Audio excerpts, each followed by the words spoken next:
COVID really, I think, ripped the Band-Aid off of the opportunities of Final Mile. And one of the reasons why I call my podcast Last to First is that I fundamentally believe that the last mile is now first in today's supply chain. And the reason I believe that is because you ask any retailer, any shipper, they've got to solve for that last mile first because it's the one leg of supply chain where it interacts and interacts with their end consumer.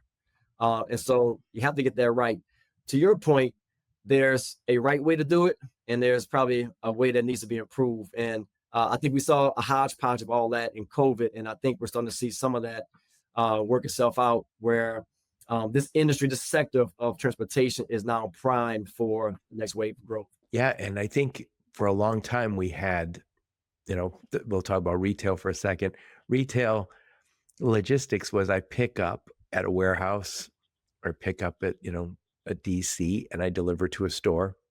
And the store is responsible for that customer interaction. Then at some point, the omni-channel popped up, and now we have to deliver to homes. Well, we can't deliver to homes in big trucks. We're doing it, with cars and with vans. And the challenge, I think, is you're delivering to a home, and the address might be obscured or broke. Maybe someone doesn't want to answer the door. There's a dog that bites, and maybe there's a beehive on the porch. There's a million little things that go wrong. You've got a non-professional receiver. And a lot of times you go knock on a door. Right now, if somebody knocked on my door, I'm not answering because I'm talking to you. But even if I was sitting around, I'm not answering sometimes. I'm like, who the hell is that? Is that somebody who's trying to sell me roofing stuff? I don't want it. Right? And I used to tell my kids, used to be if their phone rang, you had to answer it. I didn't matter if Satan was calling, you had to answer it. It's the same with the door knocks. Now it's like, somebody's knocking on the door. Let's pretend we're not here. So it's not easy doing that delivery. But anyway, let's talk about these 5 problems. So the first one, and I'll let you explain, but I'll set it up here.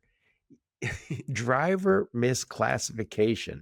What does that mean, and why is it a failure? Yeah, this is probably the one item that anyone in the final mile space, if you're not paying attention to it, you should, because this is the biggest risk you have in this industry, is making sure your driver model is set up properly, and depending on which model you go with, that you are operating by the letter of the law.